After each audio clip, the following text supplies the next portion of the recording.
Session is how to solve algorithms, right? That's a big part of the interview process. That's a big part of our coding careers. Anything we're attacking, there's some sort of algorithm there, right?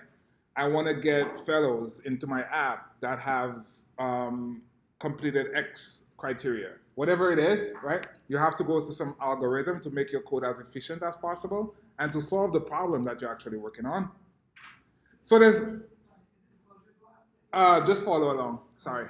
Yeah. So in our case here, we have how to solve algorithms. Step one, right? I shared a document over the weekend. I'll share it again. Step one, you want to clarify the problem. What is the problem asking for, right? We've gone through labs from week one, right? What is the question asking for?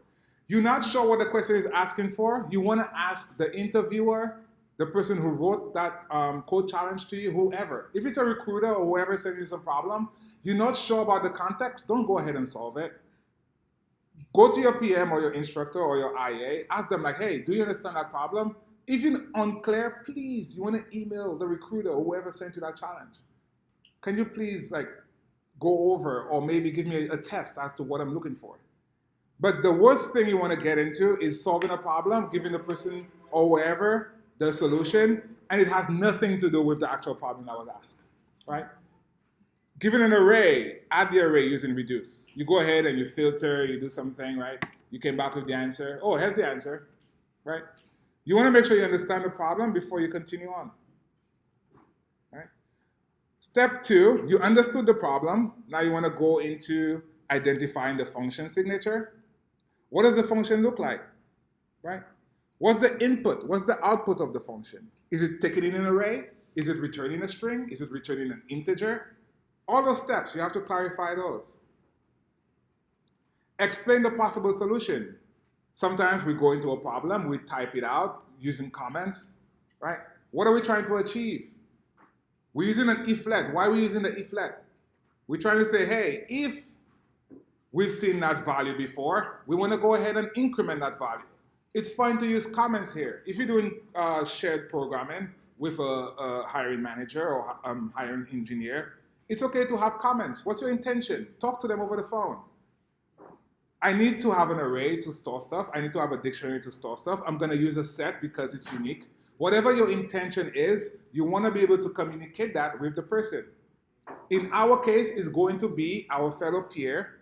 We'll do some pair programming for the rest of the remainder until 1 o'clock, right? Pair programming, we have a driver, we have a navigator. For example, Luba will be driving, meaning she's at the computer typing, and Luba will examine what she's typing. Like, hey, why are you using this for loop? What are you doing? Like, walk me through this. So we'll do that. We'll change roles, right? One time Luba will be the driver. Next time Yulia will be the driver. Luba will be the navigator, right? Navigating, like, tell me what next, or basically communicating there. So we'll exercise that pair programming exercise with some questions. We'll go through clarifying the problem. What is it asking for? We'll go through identifying the function. What is the function signature, right? What's the input? What's the outputs? What's the solution? Write it down. We'll use our pen and paper or a whiteboard, whatever. We can make use of the whiteboard around us. What's the possible solution? We'll use some pseudocode. Pseudocode will basically use like an algorithm that we write out. Step one, I'm taking in an array. Step two, I'll probably create some variable called largest value, right? When you're satisfied with the steps for the problem, then you start coding it out, right? After you've coded, you'll test. What if I have an empty array? We've been giving you guys most challenges or most labs with asserts, right? So think about the assert as a test. It is a test, right? Does test A pass? Test B? Test C? You could start writing your own tests in the labs, right? What if I have an empty array? Will that still work? Am I indexing into 0? If you index in 0, it's going to break because we know what happens there. You need to guard. You need to protect yourself. Those are some of the problems we'll go through, right? For example, here, write a function that returns the sum of all even numbers in an array of ints, right? Clarify the problem, right? What does it mean by even numbers? Is 0 an even number? Right? Ask those questions. What are the inputs here? Right? Clarifying the problem. Is 0 even or odd? Can negative numbers be even? Is a negative number even? Right? So making sure that you have all those solidified before you continue. What are the inputs of this particular function? It says write a function that returns the sum of all even numbers in an array. So we know the input is what? What's the input here of our function? It's an array. It says it here. Array of ints, right? What's the output of this particular problem? It's an int, right? It says write a function that returns the sum, not an array, right? So that's what you have to start looking at, like what is my output for that particular problem? Write a function, we know we're writing a function, that returns the sum. Sum is one number. So that number, if we have an array of ints, it could only be an integer. Everybody with me? So that's what we say. We say this is the output of that particular problem. Explain a possible solution. How are you going to go ahead and solve that problem? I'll have some variable, which we normally start solving problems with. I have this variable. It's called sum. As I go through my array, I want to only look for numbers that's divisible by 2, right? We haven't coded anything yet. Here we're writing a possible solution. We could call it pseudocode. You could actually write code that's looking like final code, but you're writing more human understandable language. I am planning to do step 1. I am planning to initialize a variable called sum and set that number to 0. And at the end, that's what you return. You return sum, right? I'll go ahead and share that document with you guys. That's from functions day 2. Let me slack it out. Functions day 2, if you scroll down to solving algorithms, that's where we are. Great. So you've gone through step 3. You're satisfied with step 3. You probably even made tests for step 3. Like given some array, if I go through my scenario, do I get the sum of everything? When you're satisfied with that, then you start telling the interviewer, hey, can I start coding now? Is it okay? Like I've clarified everything. I've done my pseudocode. Can I start implementing my solution? Great. You've implemented your solution. Then you want to do some tests. Does my test work? Is it, and if I put in an empty array, will it crash? Those simple things could actually make or break that interview. At the end, the interviewer will tell you, oh, but what if the array is empty? And you'll be like, oops, I forgot, right? Again, New York is very competitive, right? The simple things we forget could be make or break for like going to the next step of the interview. So really being defensive with the inputs and protecting your code, right, is very essential here. So having asserts or having tests, most likely you'll have some sort of assert or some test from the code challenge. But knowing how to write your own test, especially in the actual whiteboarding exercise where you go in person, is very essential. So start practicing that.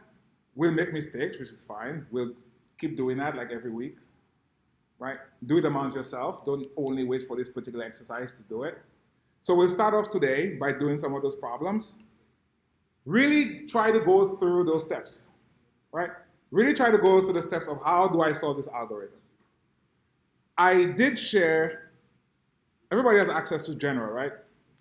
Yes. So if you go to general Slack, I think I shared something yesterday, right? I shared this document from a Facebook interviewer. Make sure you bookmark this, right? So how to ace the coding interview, right? Ex-Facebook interviewer, obviously went through a lot of interviews, right? Whether it be people from Harvard, people from boot camps, whatever. He went through everything. He saw everything.